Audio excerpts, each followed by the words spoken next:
Steve Sarkisian has confirmed that Texas will not hold a spring game this year, Shaun. And before I get your take on it, I want to show his breakdown as to kind of explaining why Texas will not have a spring game. Take a listen. Not having a spring game? No, we're not going to have a spring game. Wow, breaking news. You're the best coach, Sark. And we're just Well, I think a couple reasons why. Over the last 2 years, we've played 30 games. Yeah, and that's a lot for college football. Yes. 14 2 years ago, 16 this year. And I just mentioned we've had 25 guys get invited to the NFL Combine the last 2 years. So we've got a lot of young players on our roster. We have 21 mid-year high school kids that just showed up. And so the development that's needed for these guys to get ready for the fall is a little bit different than it used to be. And so our approach is going to be a little bit more NFL-driven, kind of more of an OTA style early on. And as we grow into more of the scrimmage formats in the second half of spring ball, that I just don't know rolling the ball out, playing the game, and when we only get 15 practices is the best for us to maximize the opportunities that we get. So it's going to be a little bit of a different approach, but I think college football is changing right now, and we need to do a great job as coaches of adapting to college football.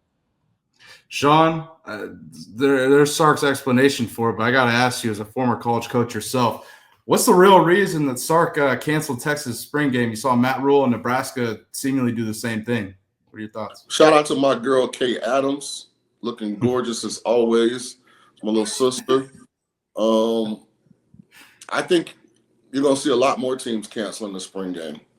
The roster turnover is so significant. First of all, you really probably don't have enough good, healthy bodies to have a competitive spring game. You think spring game is breaking up offense and defense on two separate teams. So, you got to really be returning a lot of guys or feel really good about your returning depth on campus for it to be like a competitive game.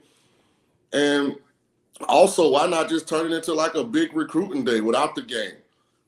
You know, where your players are available, you throw a big cookout, everybody's family can still come down, tour the facility. We just do everything, but we just don't play the game. I mean, I can see it. I can see it moving more and more in that direction. It doesn't surprise me. It doesn't shock me. And I think you'll see a lot of other teams kind of follow suit. Because spring games don't mean anything anymore. Like if you're going to go out there and do like a half-speed 7-on-7, and then like the really good players are going to play like, one series, like, I mean, why even have it? Right. Absolutely. Yeah, that's a great point, Shaun. And I got to ask you, coming from Matt Rule's take on this or reasoning, do you think that tampering is a reason why Sark might have canceled this game, getting his players posted off from that's what Matt Rule's thoughts were. Pull that top 5 NIL expenditures list up again. They ain't worried about that. Okay. That's a great point. Fourth on that list for a reason and well compensated. Steve is like just saying with all the wear and tear on our guys, and that's another thing. Another reason I think they got to look at the scheduling for the college football playoff. Like when you think if you're Notre Dame and Ohio State, shit, what they played mid to late January? Was it late January? Yeah, it was late January. I mean, you're gonna turn around and have a spring game in April.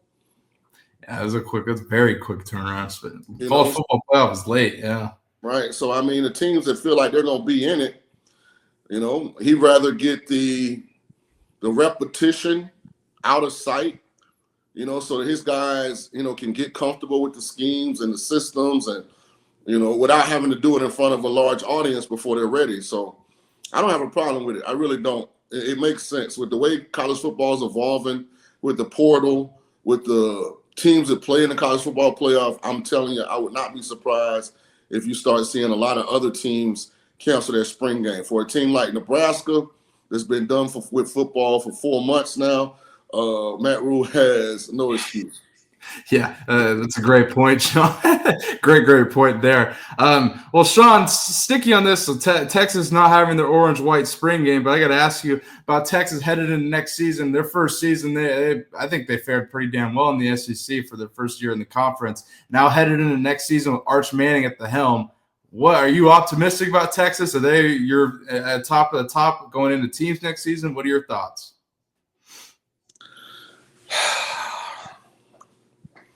I feel like Sarkisian's loyalty to Quinn Ewers cost them a championship.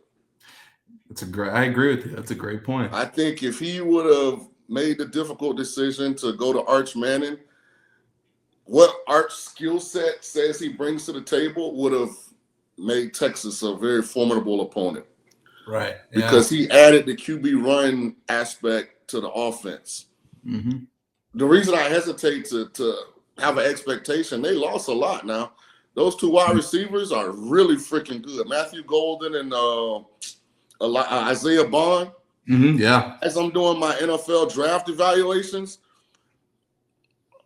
I'm just telling you, remember those two names, Isaiah Bond and Matthew Golden. Those guys are really freaking good. They lost their tackle as well. Banks, the tackle, you know, he's gone. They lost this, I think, 2 or 3 guys in that secondary, which I consider best in the country.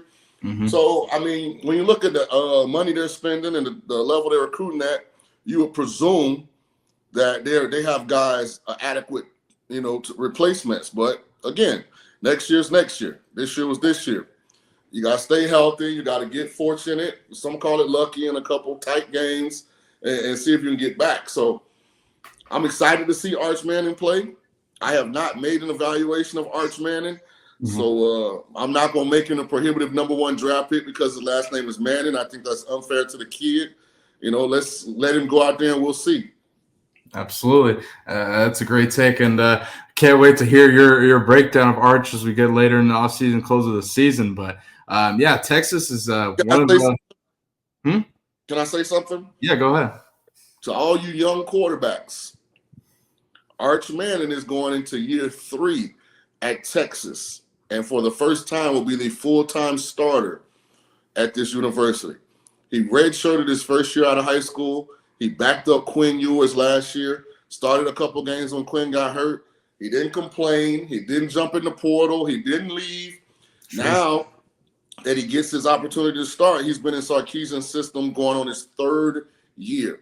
Just something to think about, young guys. That is a great point there, Shaun. To all the young quarterbacks out there, that's game right there, Shaun. Great point. Man, yeah, something to think about.